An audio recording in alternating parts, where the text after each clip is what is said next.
These kids were just having the best time of their lives. College life is supposed to be the beginning of everything. The laughter-filled nights, the stress of exams, the friendships that last a lifetime. For many, it is the safest chapter of their lives.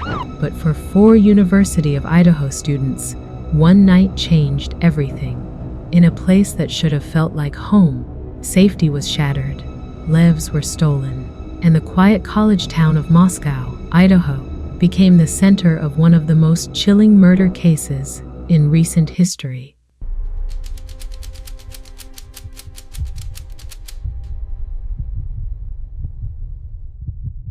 This is not a ghost story.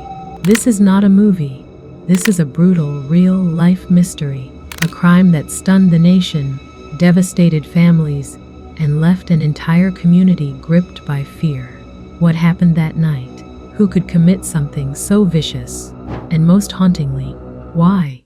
This is the story of one night in Idaho, the college murders.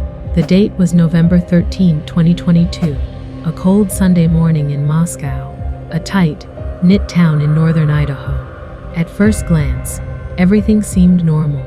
The streets were quiet. Students were recovering from weekend parties. Nothing appeared out of place.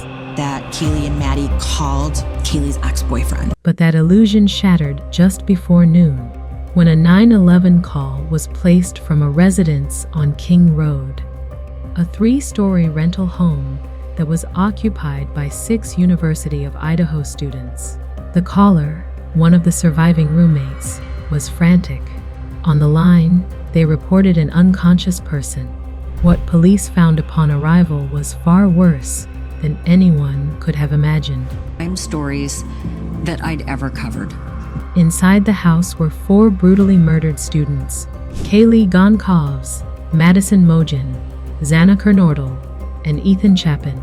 They were between 20 and 21 years old. All had been stabbed multiple times with a large knife. Residences in the area that had video cameras. In what investigators described as a targeted and personal attack. There were no signs of forced entry, no obvious theft, and, chillingly, no immediate suspect. The question that everyone kept asking was, how could this happen in a house full of people? And no one heard a thing. The victims were discovered on the 2nd and 3rd floors. Kaylee and Madison were best friends, inseparable, and found in the same bed. Xana and Ethan, who were dating, were found in Xana's room. Ethan did not even live there. He was just staying the night. The 2 other roommates, who lived on the 1st floor, gets ripped away from you in one phone call. That's just the day that changed. Were unharmed and claimed they had slept through the entire attack. Investigators began what would become a massive and meticulous investigation. For days, the public had no answers. There was no murder weapon, no motive, no arrest, only fear. Police combed through surveillance footage, cell phone data, digital forensics, and hundreds of tips. The case spread like wildfire across the country. News networks camped outside the house. Social media was flooded with theories. People began speculating. Was this a serial killer? A jealous ex? A stranger? But one name would soon rise from the shadows. Brian Kohberger, a 28-year-old PhD student studying criminology at Washington State University, just 10 miles away from Moscow. Kohberger was not on anyone's radar initially. He had no known connection to the victims. But as police tracked white Hyundai Elantra footage seen near the crime scene, phone records, and DNA recovered from a knife sheath left at the scene, a chilling puzzle began to form. Kohberger's car matched the vehicle captured in surveillance footage driving the home multiple times around the night of the murders. Cell phone data placed him in the vicinity before and after the crime. University? Yeah. And you're going where? Oh. We're going to be going to Pennsylvania. Oh, okay. And most damningly, DNA found on the sheath matched DNA collected from his family's trash in Pennsylvania, where he had traveled for the holidays. On December 30, 2022, Brian Koberger was arrested at his parents' house in the Pocono Mountains. The arrest shook everyone to the core. Here was a man studying criminal behavior, a student of the justice system, someone who had even conducted a survey asking criminals how they chose their victims. Now, he was accused of orchestrating one of the most horrifying killings in recent memory. But the arrest brought more questions than answers. Why these victims? Why this house? What was the motive? To this day, there is no clear explanation for why Koberger allegedly chose these 4 students. Prosecutors believe the attack was planned, calculated. They claim that Koberger stalked the home, visited it at least 12 times before the murders, and turned off his phone to avoid being tracked. The sheath of the weapon left behind suggests a mistake, one that ultimately led to his capture. In the court of public opinion, the reaction was immediate and intense. Some saw Koberger as a cold-blooded killer who tried to outsmart the very system he studied. Others questioned the evidence, citing the lack of a direct link between him and the victims. But prosecutors remained confident. The DNA was compelling, the digital footprint was damning, and the profile, the eerie academic interest in criminality, was deeply unsettling.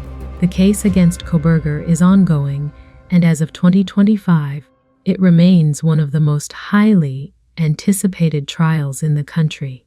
But beyond the headlines, beyond the theories, there are the victims, the 4 young students whose lives were stolen. Kaylee Gonkovs was known for her energy, her smile, and her dreams of traveling. She had just bought a new car and was preparing to move to Texas for a tech job. She was excited about life and had her best friend Madison by her side every step of the way. Madison Mogen, Kaylee's closest friend, was described as the heart of every room she walked into. She was smart, driven, and had a bright future ahead of her. Her friendship with Kaylee was unbreakable. They did everything together, from vacations to late night talks about the future. Zana Kernodle was a strong, independent spirit with a great sense of humor. She loved dancing, and even on hard days, she made people laugh.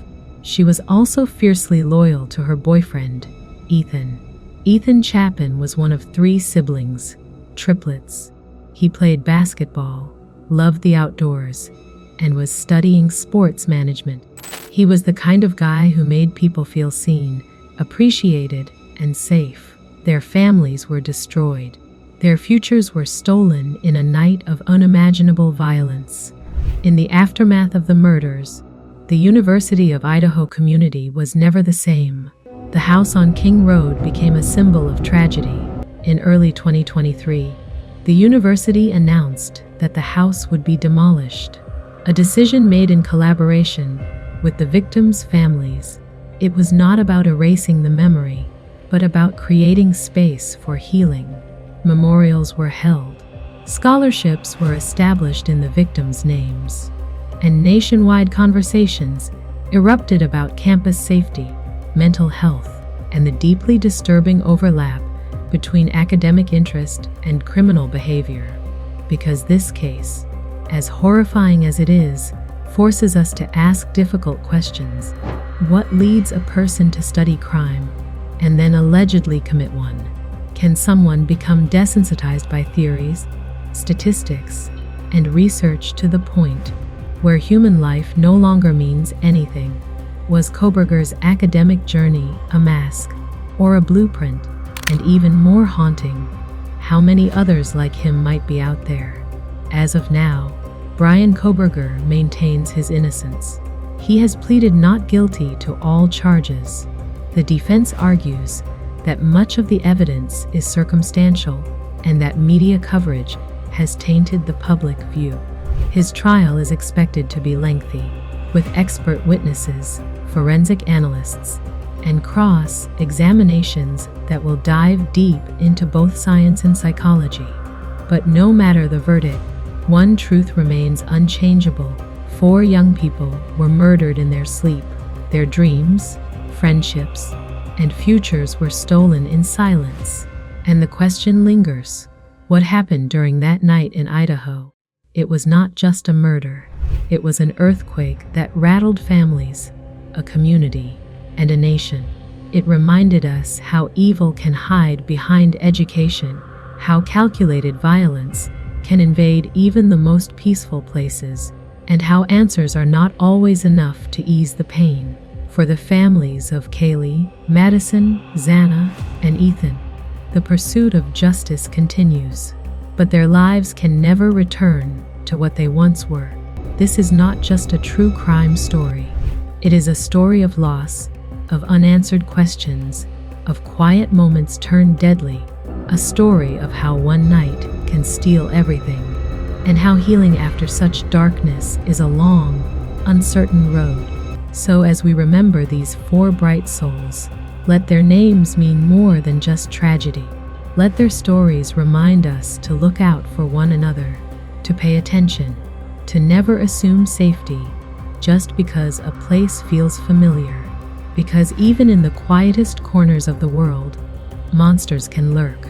And sometimes the scariest night is the one you never see coming. This was One Night in Idaho, the college murders. Thank you for watching. If this story moved you, please share it and subscribe to Dark Case Diaries for more gripping, true crime content. Let their names be remembered, not just for how they died, but for how they lived. Stay tuned and click on the next video.